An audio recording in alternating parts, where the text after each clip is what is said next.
আজ আন্তর্জাতিক ভূরাজনীতি এবং ভারতের মেগা পরিকাঠামো উন্নয়নের ইতিহাসে এমন এক অভূতপূর্ব পরিবর্তন ঘটেছে যা চীনের গভীর কৌশলগত চালবাজিকে চিরতরে গুড়িয়ে দিয়েছে। এতদিন ধরে বিশ্ববাজারের একটি বিশেষ প্রযুক্তিতে চীনের একচেটিয়া আধিপত্যকে হাতিয়ার করে ভারতকে চরম বাধার মুখে ফেলার যে আন্তর্জাতিক চক্রান্ত চলছিল, নয়াদিল্লি এবার তার চূড়ান্ত ও কঠোর জবাব দিয়ে দিয়েছে। ভারত সরকার এমন এক মাস্টারস্ট্রোক ঘোষণা করেছে যা কেবল চীনের ওপর ভারতের নির্ভরতা চিরতরে শেষ করবে না, বরং ভারতের এই উচ্চ প্রযুক্তির ক্ষেত্রে বিশ্বের অন্যতম প্রধান ম্যানুফ্যাকচারিং পাওয়ার হাউস হিসেবে প্রতিষ্ঠা করবে। $1.2 বিলিয়ন অর্থাৎ প্রায় 10,000 কোটি টাকারও বেশি খরচে ভারত এখন নিজের মাটিতেই তৈরি করতে চলেছে সেই মেগা মেশিন, যা পর্বত কেটে সুড়ঙ্গ বানায়, মাটির তলদেশ দিয়ে বুলেট ট্রেন ও শহরের মেট্রো পথ তৈরি করে।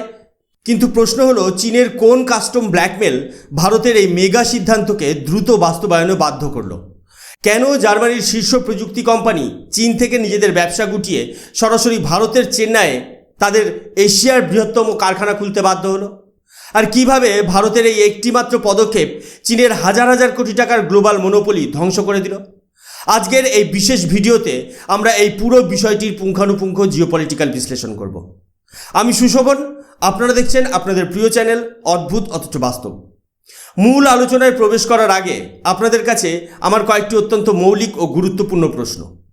ভারতের জাতীয় সুরক্ষার জন্য অত্যন্ত গুরুত্বপূর্ণ বর্ডার টানেল এবং মেট্রো প্রজেক্টের প্রযুক্তি যদি প্রতিপক্ষ রাষ্ট্রের হাতে জিম্মি থাকে, তবে কি একটি উদীয়মান মহাশক্তি হিসেবে ভারত নিজের ভৌগোলিক গতিপথ থামিয়ে দেবে? আন্তর্জাতিক চুক্তির সুযোগ নিয়ে চীন যখন দিনের পর দিন ভারত কেন্দ্রিক বুলেট ট্রেন প্রজেক্ট আটকে দেওয়ার নোংরা খেলা খেলছিল, তখন কি ভারত হাত গুটিয়ে বসে থাকবে, নাকি নিজস্ব আত্মনির্ভরতার শক্তি নিয়ে পাল্টা আঘাত করবে? আর শেষ প্রশ্ন, যে জার্মানি একসময় চীনের উপর অন্ধ বিশ্বাস রেখেছিল, আজ তারা কেন চীনের হাত ছেড়ে ভারতের কাছে প্রযুক্তি হস্তান্তর করতে বাধ্য হচ্ছে?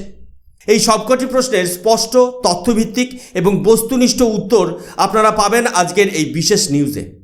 তাই ভিডিওটি একদম শেষ পর্যন্ত দেখতে থাকুন, কারণ এটি কেবল একটি সাধারণ খবরের বিশ্লেষণ নয়, এটি ভারতের ভূরাজনৈতিক বিজয়ের এক বাস্তব দলিল। প্রথমে মূল খবরটি অত্যন্ত সহজ ও স্পষ্ট ভাষায় বুঝে নেওয়া যাক।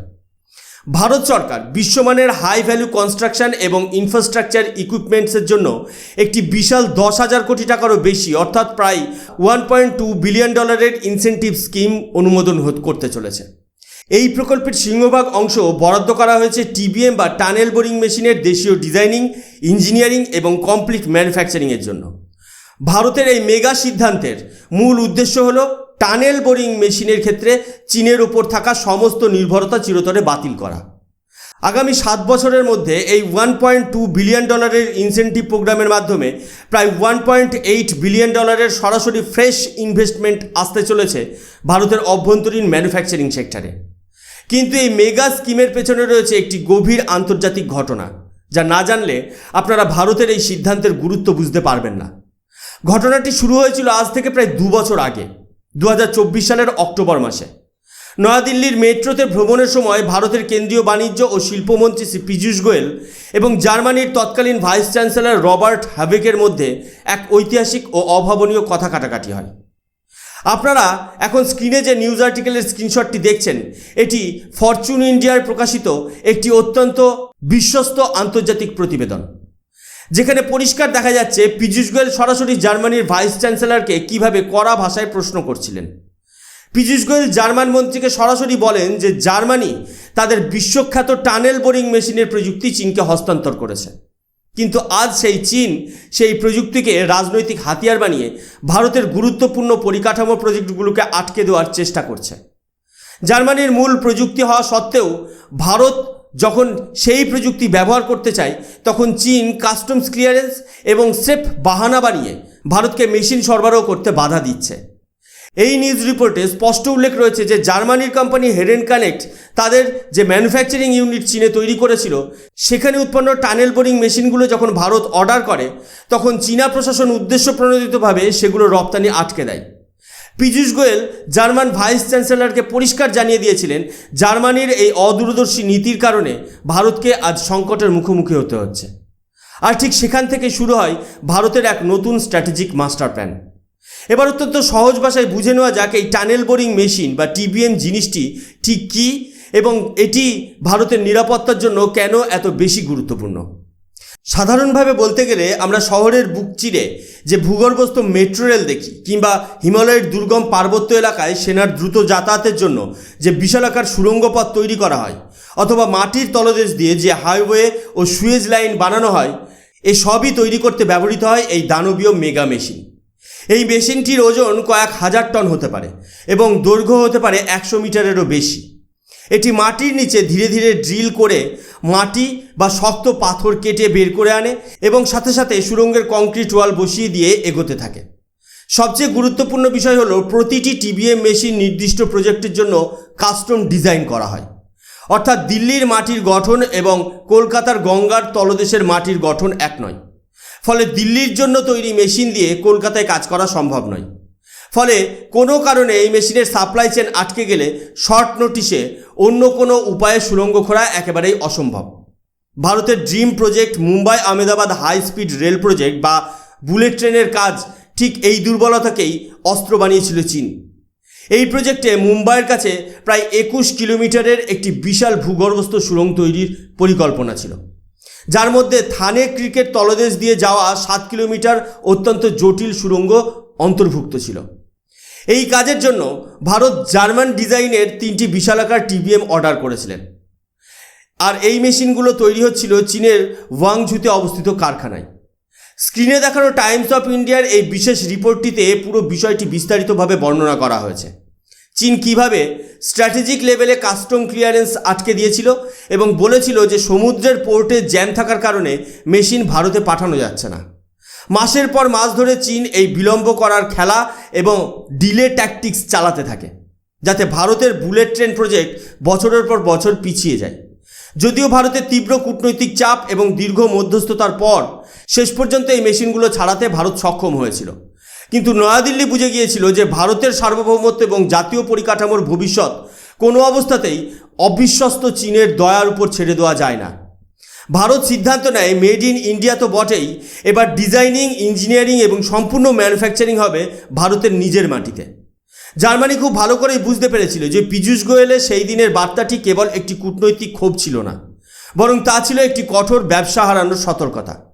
জার্মানি উপলব্ধি করে যে ভারতকে যদি তারা এড়িয়ে চলে বা চীনের মতো অবিশ্বস্ত দেশের উপর ভরসা করে থাকে, তবে তারা বিশ্বের অন্যতম বৃহত্তম পরিকাঠামো বাজার চিরতরে হারিয়ে ফেলবে। এর ফলস্বরূপ আজ জার্মানির বিশ্বের 1 নম্বর টিবিএম প্রস্তুতকারক সংস্থা হেরেন কানেক্ট ভারতে তাদের বৃহত্তম ম্যানুফ্যাকচারিং ফ্যাসিলিটি স্থাপনের ঐতিহাসিক ঘোষণা করেছে। আপনারা এখন স্ক্রিনে ইকোনমিক টাইমস ম্যানুফ্যাকচারিংয়ের অত্যন্ত গুরুত্বপূর্ণ রিপোর্টটি দেখছেন। এই রিপোর্টে পরিষ্কার লেখা রয়েছে যে কিভাবে ভারত সরকার কেবল টিবিএম নয়, বরং high rise elevator, heavy fire fighting equipment এবং ক্যাটারপিলার লেভেলের অত্যাধুনিক পরিকাঠামো যন্ত্রাংশ তৈরিতে স্বনির্ভর হতে 10,000 কোটি টাকার ইনসেন্টিভ দিচ্ছে।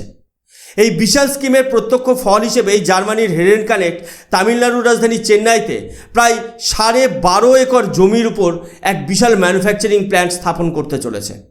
এই প্ল্যান্টের সক্ষমতা এতটাই বেশি যে এটি 15.62 মিটার ডায়ামিটারের বিশালাকার টানেল বোরিং মেশিন ভারতেই বসে তৈরি করতে পারবে। অর্থাৎ যে প্রযুক্তি এতদিন চীনের একচেটিয়া দখলে ছিল, সেই সমস্ত টেকনোলজি ট্রান্সফার এখন সরাসরি ভারতে সম্পাদিত হচ্ছে। এর ফলে যে কেবল বিদেশি কোম্পানিগুলো ভারতে আসছে তা নয়, বরং আমাদের দেশীয় জায়ান্ট কোম্পানিগুলোও এই পিএলআই এবং ইনসেন্টিভ স্কিমের পূর্ণ সুযোগ নিতে প্রস্তুত। ভারতের পাবলিক সেক্টর ইউনিট বিইএমএল, ভারতের লার্সেন অ্যান্ড টুব্রো এবং জনসন লিফটসের মতো হেভি ইঞ্জিনিয়ারিং প্রতিষ্ঠানগুলো এই খাতে প্রধান ভূমিকা পালন করতে চলেছে। কিছুদিন আগে মেঘা ইঞ্জিনিয়ারিং সম্পূর্ণ দেশীয় প্রযুক্তিতে অর্জুনা নামক বিশালাকার টিবিএম তৈরি করে ভারতে এক নতুন ইতিহাস রচনা করেছিল। এবার সরকারি সহায়তায় ভারতের নিজস্ব টিবিএম উৎপাদনের ক্ষমতা বহুগুণ বৃদ্ধি পেতে চলেছে।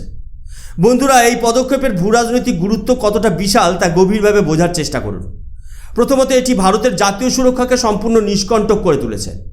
চীন ও পাকিস্তানের সীমান্তে লাদাখ, অরুণাচল প্রদেশ এবং জম্মু কাশ্মীরে ভারতের দ্রুততার সাথে যে হাজার হাজার কিলোমিটার সুড়ঙ্গ নির্মাণ করছে, যেমন জজিলা টানেল বা অটল টানেল, সেখানে ব্যবহারের জন্য প্রয়োজনীয় টিবিএম এখন ভারত নিজের দেশে দ্রুত তৈরি করতে পারবে। কোনো শত্রুভাবাপন্ন দেশ এখন আর ভারতের সীমান্ত সুরক্ষা সংক্রান্ত সেনার যাতায়াতের কাজে বাধা সৃষ্টি করতে পারবে না। দ্বিতীয়ত, এতদিন ধরে এশিয়া, আফ্রিকা, মিডল ইস্ট এবং ল্যাটিন আমেরিকার উন্নয়নশীল দেশগুলো বাধ্য হয়ে ট্যানেলিং প্রযুক্তির জন্য চীনের উপর নির্ভর করত, কারণ ইউরোপীয় মেশিনের দাম অত্যন্ত বেশি ছিল এবং চীনের বিকল্প কারো কাছে ছিল না। কিন্তু ভারত যখন দেশীয় প্রযুক্তিতে কম খরচে বিশ্বমানের টিবিএম তৈরি করা শুরু করবে, তখন ভারত এই সমস্ত গ্লোবাল সাউথের দেশগুলোতে নিজেদের মেশিন এক্সপোর্ট করতে সক্ষম হবে। অর্থাৎ যা এতদিন চীনের আয়ের উৎস এবং কূটনৈতিক চাপের হাতিয়ার ছিল, সেই আন্তর্জাতিক বাজারে এখন ভারতের তৈরি টিবিএম রাজত্ব করবে।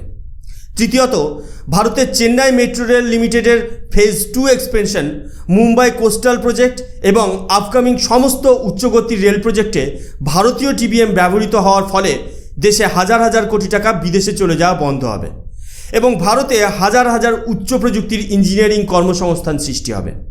সুতরাং বন্ধুরা, আজ এটি নিখাদ সত্য প্রমাণিত যে 21 শতকের ভারত আর কোনো দেশের চালবাজি বা অন্যায্য চাপের সামনে নতি স্বীকার করে না। চীন যে প্রযুক্তি দিয়ে ভারতকে আটকানোর অশুভ চেষ্টা করেছিল, ভারত আজ নিজের দূরদর্শী নীতি এবং $1.2 বিলিয়ন ইনসেন্টিভ প্ল্যানের মাধ্যমে সেই প্রযুক্তিকেই নিজেদের জাতীয় শক্তিতে পরিণত করেছে। চীনের ব্ল্যাকমেল ও স্যাবোটেজ নীতিকে সম্পূর্ণ ধ্বংস করে ভারত আজ বিশ্বের হাতে গোনা কয়েকটি হেভি ইকুইপমেন্ট ম্যানুফ্যাকচারিং গ্লোবাল পাওয়ার হাউসের তালিকায় নিজের নাম পাকা করে নিয়েছে। আজকের এই পুরো ভূরাজনৈতিক সিদ্ধান্ত এবং ভারত সরকারের এই ঐতিহাসিক মেগা ইনসেন্টিভ প্যাকেজ নিয়ে আপনাদের মতামত কী?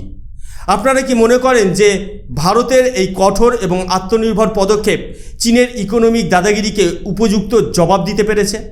আপনাদের গুরুত্বপূর্ণ মতামত নিচে কমেন্ট সেকশনে অবশ্যই লিখে জানান। ভিডিওটি ভালো লাগলে অবশ্যই একটি লাইক করুন এবং আন্তর্জাতিক রাজনীতি ও ভারতের জাতীয় সুরক্ষার এই বাস্তব তথ্যভিত্তিক বিশ্লেষণ সবার সাথে শেয়ার করুন। আর আপনি যদি আমাদের চ্যানেলে আজকে নতুন হয়ে থাকেন, তবে অবশ্যই আমাদের চ্যানেল অদ্ভুত অথচ বাস্তবকে সাবস্ক্রাইব করে পাশে থাকা বেল আইকনটি প্রেস করে রাখুন, যাতে এই ধরনের গভীর ও বস্তুনিষ্ঠ ভূরাজনৈতিক রিপোর্ট আপনারা সবার আগে দেখতে পারেন। আমি সুশোভন আজকের মতো এখানেই শেষ করছি। দেখা হবে পরবর্তী ভিডিওতে। ততক্ষণ পর্যন্ত ভালো থাকবেন, সুস্থ থাকবেন। জয় হিন্দ, বন্দে মাতরম, ভারত মাতা কি জয়।